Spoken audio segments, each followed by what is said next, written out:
성투하세요. 영학입니다. 여기 재밌는 실험이 하나 있습니다. 2003년 9월에 네이처지에 실린 프란스 드 발의 실험인데요. 1번 원숭이에게 돌을 건네줍니다. 원숭이가 돌을 돌려주면 오이 조각을 줍니다. 원숭이는 계속 돌을 돌려주면서 오이를 먹었죠. 문제는 이제 발생합니다. 옆 철창에 있는 2번 원숭이에게는 돌을 돌려주고 포도를 주는 겁니다. 원숭이는 포도를 오이보다 훨씬 좋아하는데요. 이제 1번 원숭이에게 돌을 받고 오이를 줍니다. 원숭이는 어떻게 반응할까요? 원숭이는 오이를 던져버리며 분노를 표출합니다. 똑같이 돌을 건네줬는데 옆 원숭이는 포도, 나는 오이를 받았기 때문이죠.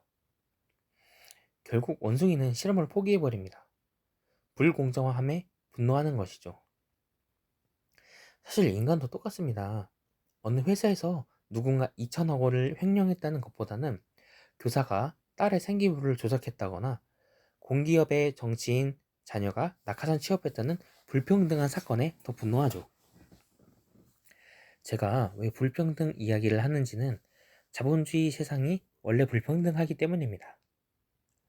본격적으로 영상 시작하겠습니다. 시작 전에 좋아요 한 번씩 더 눌러주세요. 더 좋은 영상을 만드는데 큰 힘이 됩니다.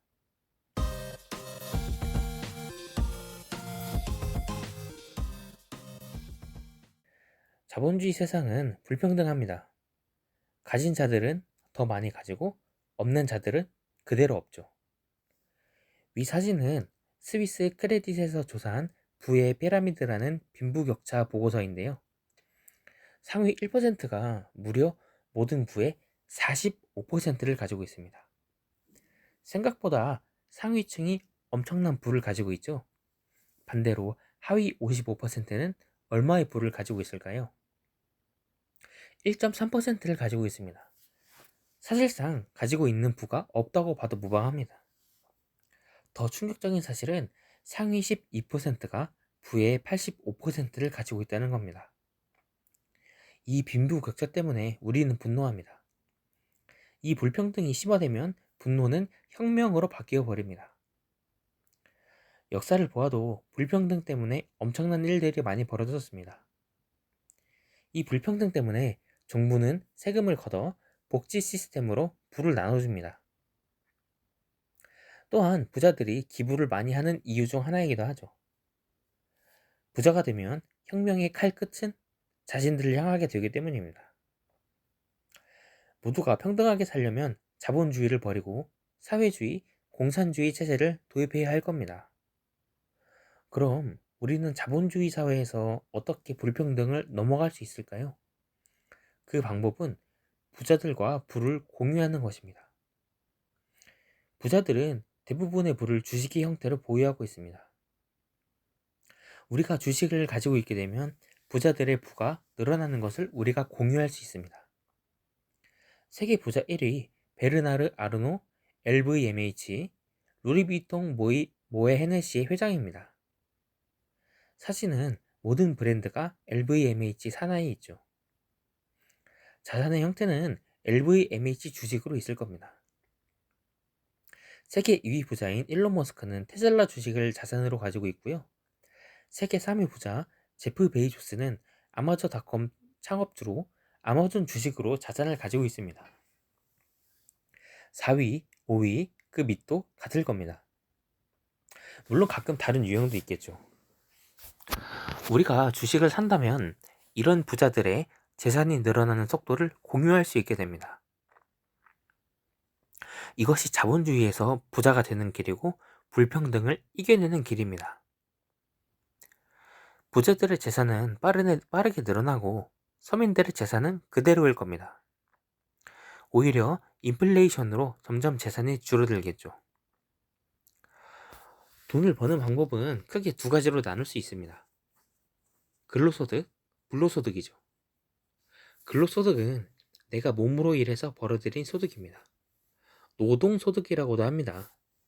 불로소득은 내 돈이 일하게 만드는 노동이 필요 없는 소득입니다.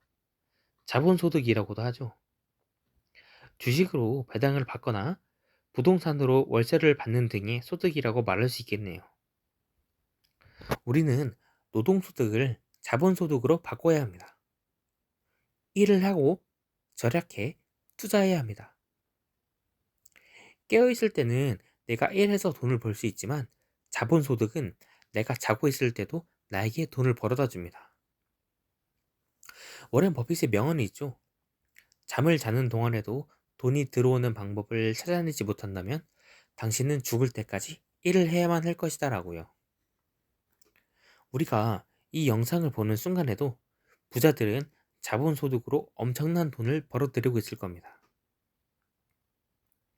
이 화면은 제가 처음 올린 영상에서 보여드린 부자 되는 법입니다. 1번, 버는 돈보다 적게 쓴다. 2번, 남는 돈을 투자한다. 3번, 1번과 2번을 반복한다. 노동소득을 자본소득으로 바꾸는 것. 이것이 자본주의 사회에서 부자가 되는 법입니다. 이제 제가 왜 첫 번째 영상에서 이런 내용을 말씀드렸는지 이해가 가시겠죠? 더 글로리라는 드라마에서 스튜디어스 혜정이라는 배역이 있었죠. 저는 이 대사가 너무 와닿더라고요. 너 세상에서 가장 완벽하게 계급이 존재하는 곳이 어딘지 알아? 비행기 아니야. 퍼스트, 비즈니스, 이코노미. 그 사이에 달랑커든 한계인데 그걸 못 넘어? 라는 대사였죠. 실제로 스튜디어스들 사이에서는 이 커튼을 보고 Two Difference World라고 표현을 하더라고요. 노동소득을 자본소득으로 바꾸는 것. 그것이 이 커튼을 넘어가는 방법입니다. 그렇다고 제가 노동을 아주 천한 것이라고 생각하는 것은 절대 아닙니다. 물론 노동은 아주 귀중하고 숭고한 것입니다. 또한 일을 하지 않으면 행복할 것 같지만 실제로 일을 하지 않으면 사람이 더 우울감에 빠지고 행복하지 않다는 연구 결과도 많이 있습니다. 노동은 귀중하고 숭고하나 자본소득이 있을 때 노동과 자본소득이 없을 때 노동은 천지 차이입니다. 이런 말도 있죠. 내가 돈을 버는 것은 하고 싶은 것을 하기 위해서가 아니고 하기 싫은 일을 하지 않기 위해서이다. 또한 우리 사회는 민주주의 사회이죠. 부자든지 서민이든지 똑같은 한 표를 행사합니다. 민주주의 사회에서 빈부격차는 있지만 소중한 표를 행사하는 것에는 누구나 평등하죠. 오늘은 자본주의 사회에서 우리가 부자가 되는 방법에 대해서 알아봤는데요. 앞으로 가치 투자, 장기 투자, 배당 투자에 대해서 영상들 많이 올릴 계획입니다. 또한 쉽게 금융 교육도 영상으로 올릴 예정이오니 관심 있으신 분들은 구독하셔서 만나보시길 바랍니다. 날씨가 많이 추워졌는데 감기 조심하시고요. 성공 투자하세요. 감사합니다.